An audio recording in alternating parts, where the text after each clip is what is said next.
We have with us Salma Malik, a professor of strategic studies from Islamabad. Thank you very much for your time now. Salma, over 100 have been killed in the twin bombings at Kabul airport last night, with the United States and the Taliban saying they have intel about more of such attacks. How will this impact the evacuation process?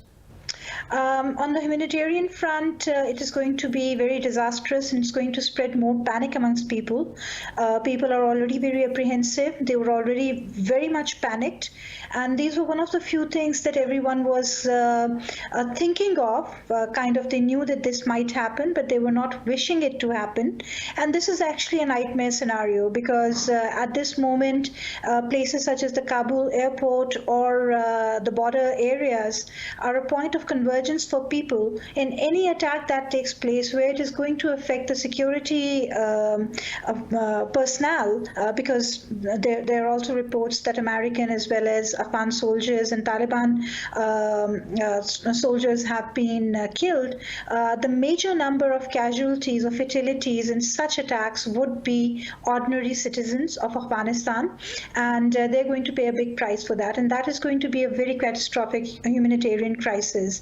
And as I said, that not only is it going to spread panic amongst people, in fact, it's going to spread a lot of distrust. The Taliban are going to blame the Americans or the Western powers. The Western powers are going to blame the Taliban, and the other Afghan factions who are anti-Taliban, they are going to blame both the sides, and everyone is going to gain mileage out of it by saying that we knew it, we told you so, we had credible intelligence, and no one really followed it through. So instead of getting together and being cohesive about it, because this is a time where everyone is trying to make their mark, there's going to be a lot more anarchy as a result of such situations.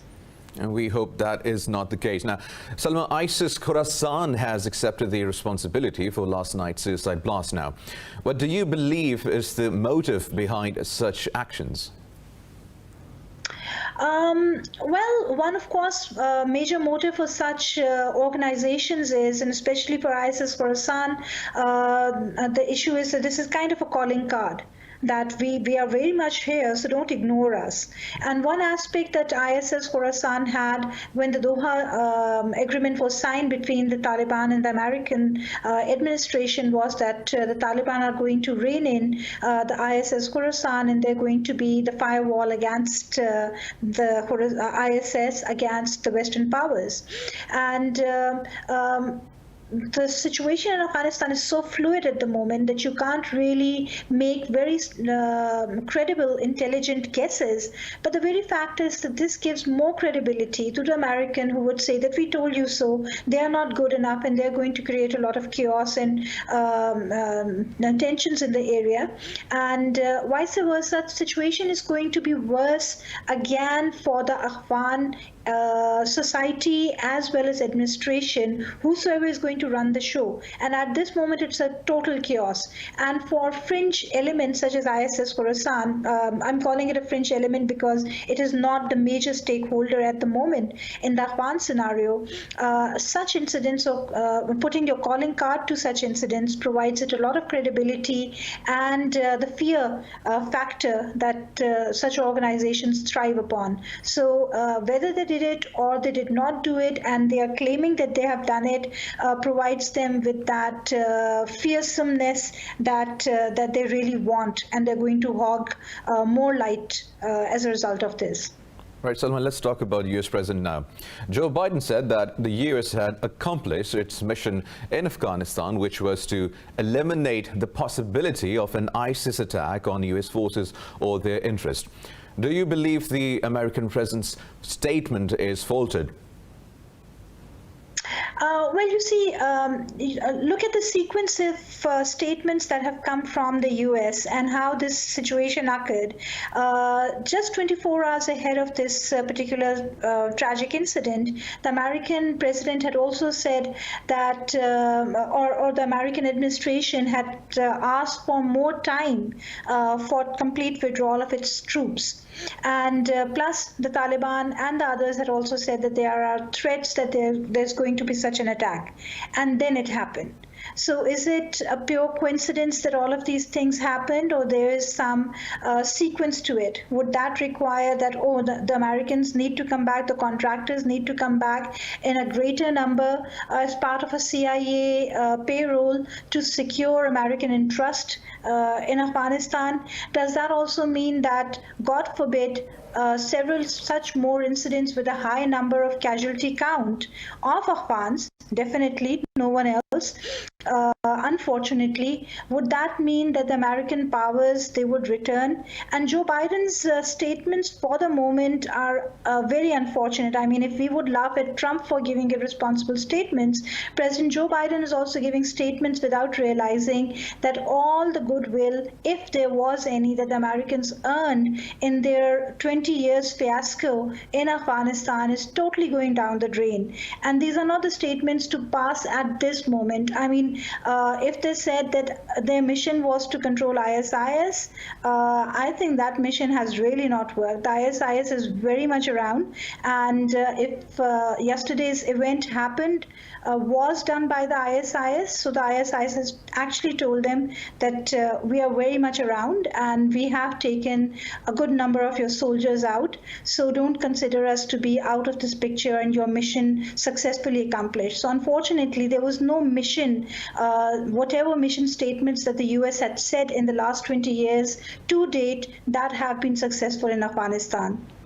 Right. I mean, Salma, we want to see peace in Afghanistan, but if we witness a surge in such attacks, are we looking at another era of a destabilized and vulnerable Afghanistan?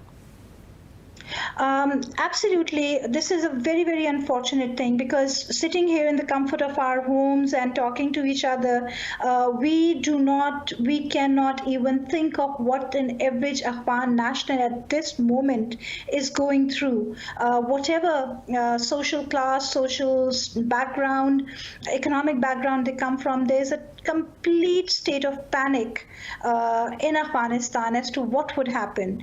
And you see, after 15th of August, the Taliban had tried to make it a big thing by telling people not to panic.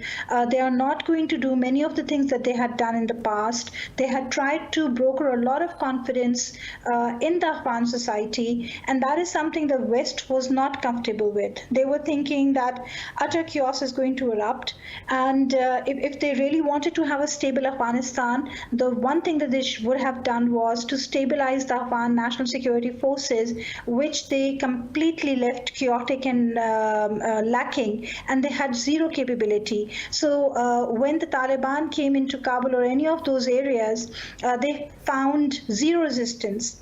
Yet the fact was that the Taliban, since 15th August, were trying to convince people, they were trying to give confidence to the people that there's going to be no civil unrest in the society.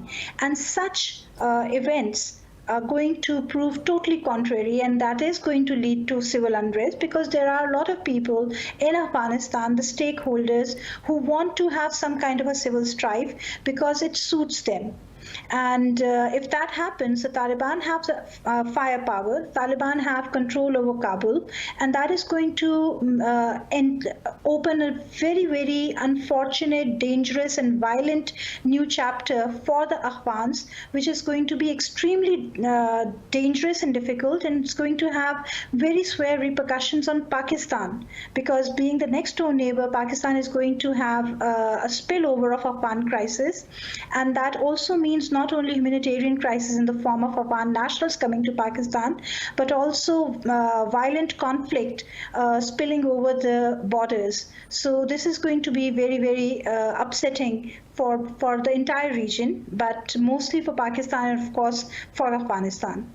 Well, Salma, we hope and pray that peace finds its place in Afghanistan and in the entire region now. Salma Malik, Professor of Strategic Studies from Islamabad, thank you very much for joining us on Indus News. Thank you very much.